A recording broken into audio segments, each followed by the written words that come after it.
नमस्कार विद्यार्थी मित्रांनो. आज झालेला जो काही गट क MPSCचा जो काही पेपर झालेला आहे, या पेपरमध्ये आलेले गणित आणि बुद्धिमत्ताचे जे काही प्रश्न आहेत, या प्रश्नांचं सविस्तरपणे आपण विस्तृत विश्लेषण यामध्ये पाहणार आहोत. अतिशय सोप्या पद्धतीचे गणित आणि बुद्धिमत्तावर आलेले हे जे काही प्रश्न आहेत, हे प्रश्न आपल्याला पाहता येतील. आपण सर्व प्रश्न जे काही आहेत ते कुठल्या प्रकारचे प्रश्न आले होते, हे सगळे प्रश्न आपण आपल्या बॅचेसमध्ये कंप्लीट करून घेतलेले आहेत. यावरूनच आलेले हे अतिशय सोपे प्रश्न होते. बघा, यामध्ये त्यांनी पहिला प्रश्न असा दिलेला आहे, एका परीक्षेमध्ये 35% विद्यार्थी पास झालेले आहेत आणि 455 विद्यार्थी नापास झालेले आहेत. ठीक आहे, आता लक्षात घ्या, 35% विद्यार्थी पास झाले आहे असं ते म्हणत आहेत आणि त्यांनी तुम्हाला सांगितलंय की 455 विद्यार्थी काय झालेले आहेत, नापास झालेले आहेत. आपल्याला हा 35% पासचा ग्रुप दिलेला आहे. कशाचा ग्रुप दिलेला आहे? पासचा. तर आपल्याला पासचा चालणार नाही, म्हणून आपल्याला नापासचा ग्रुप घ्यावा लागेल. 100% 35% जर वजा केले तर याचा अर्थ 65% विद्यार्थी काय होतील? विद्यार्थी नापास होतील.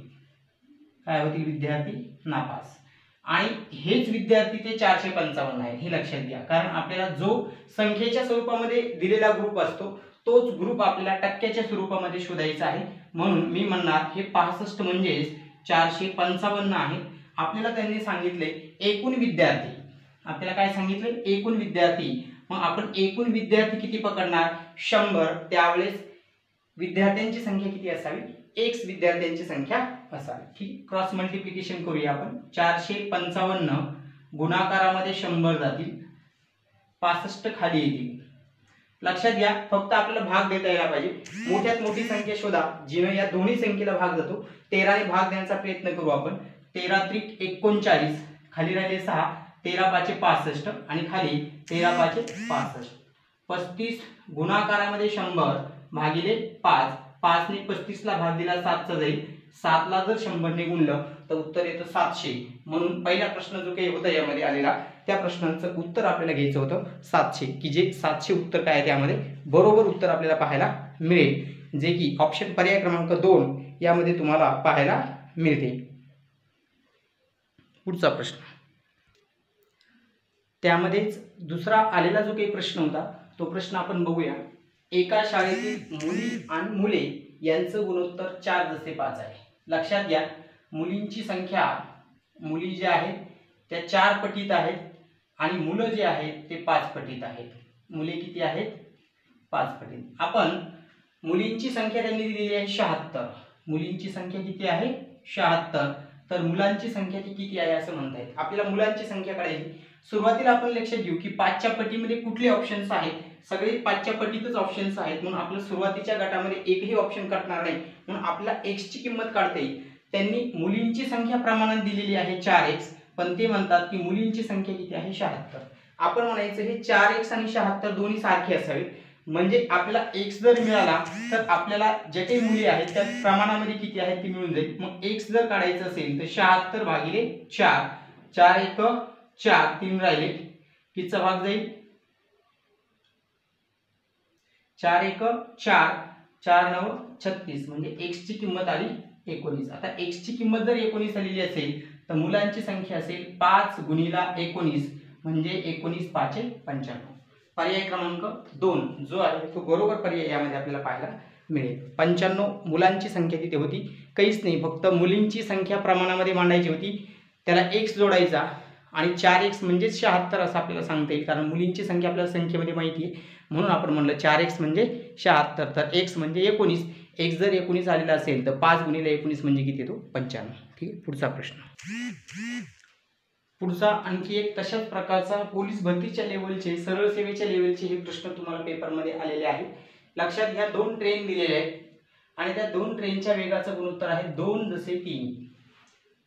पहिली ट्रेन 5 तासात 350 किलोमीटर धावते, तर दोन्ही ट्रेनच्या वेगातील फरक किती? तासी किलोमीटर मध्ये आपल्याला फरक विचारलेला आहे. हे तासी किलोमीटर मध्ये असलेले फरक आहे. सुरुवातीला लक्षात घ्या, यांचा जर फरकाचा विचार केला तर तो 3 येतो किंवा 3च्या प्रमाणात आहे. म्हणून आपण म्हणू फरक हा 3च्याच प्रमाणात असावा. सुरुवातीला याला 3 ने भाग जातो का आपण बघून घेऊ. 6 1 6 12 होतात म्हणजे येतो. इथं 8 आणि 9 होतात म्हणजे जातो. म्हणजे 5 आणि 3 8, हे तर आपलं उत्तरच होणार नाही. 5 आणि 1 6, म्हणजे आता हे 3 पर्याय आहेत. आपल्याला असं जस्ट करता येणार नाही, म्हणून आपण काय करू, अगोदर फरक जर काढायचा असेल तर करेक्ट वेग किती आहे ते काढून घेऊ. त्यांचा वेग आहे 2x आणि 5x. आपल्याला x ची किंमत शोधायची आहे. त्यांनी 5 तासामध्ये 350 जातो म्हणून सांगितलं. 5 तासात 350 म्हणजे एका तासात किती जातो, तर एका तासात तो जातो 70 किलोमीटर. ठीक, बघा हा 5 इकडे भागाकारात गेला, भाग गेला तर 70. आता 2x म्हणजे 70 होईल. तो 2x म्हणजे 70, तर x म्हणजे किती होतो 35. याचा अर्थ पहिला वेग आहे 70 किलोमीटर. ठीक आहे. दुसरा वेग आपण काढून घेऊ. त्याला 35 ने गुणू. 35 ने गुणल्यावर किती येतं बघा 70, आणि याला जर 5 5 25, 2 राहील, 5 3 15, 16 आणि 17 175. यांच्या दोघातला जर आपण फरक काढला तर तो 105 येतो. म्हणून पर्याय क्रमांक 4 जो होता तो पर्याय क्रमांक 4 त्यातलं बरोबर उत्तर आपल्याला सांगता येईल की जो त्यांच्या वेगामध्ये असलेला फरक होता 105 किलोमीटर प्रति तास. त्यानंतर पुढचा जो काही प्रश्न आलेला होता, वयवारीहून आलेला हा प्रश्न अतिशय सोप्या पद्धतीचा हा प्रश्न होता. बघा, आजच्या दोघांच्या वयाची बेरीज, म्हणजे वडील आणि मुलगा जो आहे त्यांच्या दोघांच्या वयाची बेरीज 50 वर्षे दिलेली आहे. पुढे बघूया. 4 वर्षापूर्वी वडिलांचं वय मुलाच्या त्यावेळेच्या वयाच्या 6 पट होतं. म्हणजे 4 वर्षापूर्वीचा जर विचार केला तर वडील आणि मुलगा हे एकमेकाच्या 6 पट होते. अलग लक्षामध्ये. पुढं तर वडील आणि मुलगा यांची आजची वय अनुक्रमे किती. आता आपण ऑप्शनवरून सोडण्याचा प्रयत्न करू. एक्स ची पद्धत तिथे वापरू नका, कारण सगळा वेळ आपला त्यामध्ये जाण्याची शक्यता असेल किंवा आपल्याला ते समीकरण बनवून सोडवावं लागेल. तर समीकरण कुठल्याही प्रकारचे तयार करायची गरज नाही. आपण सुरुवातीला बघायचं की दोघांच्या वयाची बेरीज 50 कुठे येते. इथं बघूया. 35 अधिक 15 50, 38 अधिक 12 50, 40 अधिक 10 50 आणि 42 अधिक 8 50. म्हणजे सुरुवातीच्या पहिल्या कंडिशन मध्ये सगळेच जण आपल्याला 50 देत आहेत. आपण 4 वर्षापूर्वीची कंडिशन घेऊ. 4 वर्षापूर्वी. आता 4 वर्षापूर्वीची जर कंडिशन घेतली तर ही 4 वर्षापूर्वी 31 वर्षाचा होईल आणि हा 4 वर्षापूर्वी 11 वर्षाचा होईल. ठीक आहे. आता हे एकमेकाच्या 6 पट आहेत का बघा. आपल्याला ते 6 पट लागतील. 6 पट जर आले तर ते आपलं करेक्ट आन्सर होईल, अन्यथा नाही. आता 11 सकी 66 होतात, म्हणजे हे पहिला पर्याय आपलं उत्तर नाही, कारण यांच्यामध्ये आपल्याला येणार 6 पटीचं. कारण 4 वर्षापूर्वी मुलाच्या त्या वेळेच्या, म्हणजे मुलाचं पण 15 वरून 11 वर्ष येईल आणि वडिलांचं 4 वर्ष म्हणजे 35 वर्ष होईल. हे एकमेकाच्या 6 पट असावे. 6 पट. तर हे काही 6 पट भरत नाही, म्हणून पर्याय क्रमांक 1 चुकीचा आहे. आपण 38 वाल्याकडे जाऊ. 4 वर्षापूर्वी हा कितीचा होतो बघा. 4 वर्षापूर्वी हा 34चा होतो, तर 4 वर्षापूर्वी हा किती होतो 8चा. म्हणजे 8 चोक 32, म्हणजे 4 पटीपेक्षा थोडाफार काहीतरी जास्त जातो, म्हणून पर्याय क्रमांक 2 हा सुद्धा चुकीचा आहे. पर्याय क्रमांक 3 कडे जाऊ. 40 वाला होतो 36 आणि 10 वाला होतो 6. हे एकमेकाच्या 6 पट आहेत का, तर हे 6 पटच आहेत. 6 6 36, म्हणजे वडील 36 वर्षाचे असतील आणि मुलगा किती वर्षाचा असेल त्यावेळेस 6 वर्षाचा. म्हणून पर्याय क्रमांक 40, 10 वर्ष जो आहे तो बरोबर पर्याय इथे आपल्याला पाहायला मिळेल. जेणेकरून यामध्ये कुठल्याही प्रकारचं आपल्याला समीकरण वापरण्याची गरज पडणार नाही आणि सोडवत असताना इझी पद्धतीने आपण हे उदाहरण सॉल्व्ह करू शकतो. ठीक आहे. आपलं उत्तर वरीच आलेलं आहे, म्हणून मी खालचा पर्याय चेक करणार नाही. जर केला तर ते पटीमध्ये आपल्याला बरोबर येणार नाही. पुढचा प्रश्न. सेम तशा प्रकारचा एक अपूर्णांकावरून आलेला प्रश्न. हा खूप इझी प्रश्न आहे. बघा, एका अपूर्णांकाचा छेद त्याच्या अंशापेक्षा 5 न मोठा आहे. पुढे काय म्हणतात ते बघा. त्या अपूर्णांकाच्या अंशामध्ये 8 मिळवले व छेदामधून 1 वजा केला तर 15/11 हा अपूर्णांक मिळतो. तर मूळचा अपूर्णांक कोणता. कुठल्याही प्रकारचं समीकरण इथे वापरू नका. ऑप्शनचा आधार घ्या आणि सोडवायचा प्रयत्न करा. लक्षात घ्या, त्यांनी सांगितलंय अपूर्णांकाचा छेद त्याच्या अंशापेक्षा 5 न मोठा आहे. आता कुठे कुठे 5 न मोठा आहे आपण ते बघून घेऊ. आता यांच्या दोघांमध्ये 5 चा फरक आहे का. फरक 5 चा आहे का. आहे. यांच्यामध्ये कितीचा फरक आहे 4 चा, म्हणून पर्याय क्रमांक हे कट होईल. यांच्यामध्ये कितीचा फरक आहे 5 चा फरक आहे. इथे सुद्धा 5 चा फरक आहे. ठीक आहे. पहिली कंडिशन 2 नंबरचे ऑप्शन फॉलो करत नाही म्हणून चुकीचा होईल. पुढे काय सांगितलं त्यांनी, अंशामध्ये 8 मिळवले व छेदातून 1 वजा केला तर 15/11 राहतात. बघा, आता याच्यामध्ये त्यांनी सांगितलं की अंशामध्ये काय करायचं तुम्हाला 8 मिळवायचे आहे, म्हणजे 3 अधिक 8 आणि छेदामध्ये काय करायचं आहे 1 वजा करायचं आहे. म्हणजेच 11 छेदामध्ये 7 राहतो, आपला 15/11 राहिला पाहिजे, म्हणजे पर्याय क्रमांक हा पण चुकीचा आहे. इथे आपण जाऊ 7 मध्ये 8 मिळवू आणि 12 मधून 1 वजा करू, म्हणजे 15/11 आपल्याला राहिलेला आहे. 15/11 राहिला, म्हणून पर्याय क्रमांक 3 जो आहे तो पर्याय क्रमांक 3 हा बरोबर पर्याय आपल्याला सांगता येईल. म्हणजे कुठल्याही प्रकारचे याच्यामध्ये कॅल्क्युलेशन करत बसण्याची गरज नव्हती. सोपे प्रश्न आहेत, अतिशय इझी प्रश्न पेपरमध्ये तुम्हाला विचारलेले होते. अशा पद्धतीने हा प्रश्न आपल्याला सोडवायचा होता. ठीक आहे, पुढचा प्रश्न बघूया.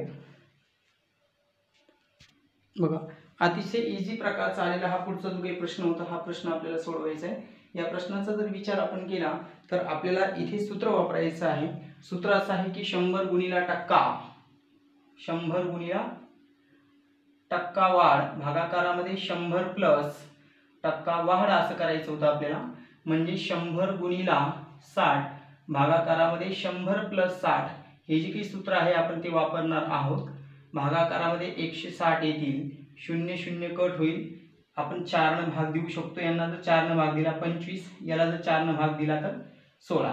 इथे जर भाग दिला तर इथे 2 चा भाग जाईल, सॉरी 3 चा भाग जाईल इथं, आणि इथे जाईल 2 चा, म्हणजे 75/2. आता 75/2 म्हटलं तर अपूर्णांकात प्रॉब्लेम मध्ये फक्त एवढाच पर्याय आहे जो आपल्याला अपूर्णांकामध्ये उत्तर देईल. तर त्याचं उत्तर असावं 37.1/2 वाढ एवढी झालेली असायला पाहिजे. म्हणजे एवढी वाढ होणार नाही, तर हे आपलं 37.1/2 जे काही आहे ते हे बरोबर आहे. ठीक आहे, पुढचा प्रश्न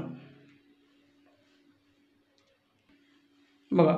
पुढचा हा प्रश्न विसंगत घटक आपल्याला ओळखायचा, पोलीस भरतीसारखा आलेला हा प्रश्न आहे. अतिशय सोप्या प्रकारचा हा प्रश्न होता. जेव्हा आपल्याकडे आन्सर की येईल त्यावेळेस आपण बघू उत्तर नेमकं काय दिलं जातं. पण आपल्याला इथे विसंगत घटक शोधायचा आहे. तर विसंगत घटक कशा प्रकारे शोधला आहे ते आपण बघू. यांच्या दोघांची बेरीज केली, 2 + 4 म्हणजे 6. इकडं बरोबरचे साइन्स आहेत त्याच्यामध्ये. ठीक आहे, बरोबरचे साइन आपल्याला वापरलेले आहेत, आपण बघू शकतो, किंवा डॅश आहे आपण म्हणू त्याला.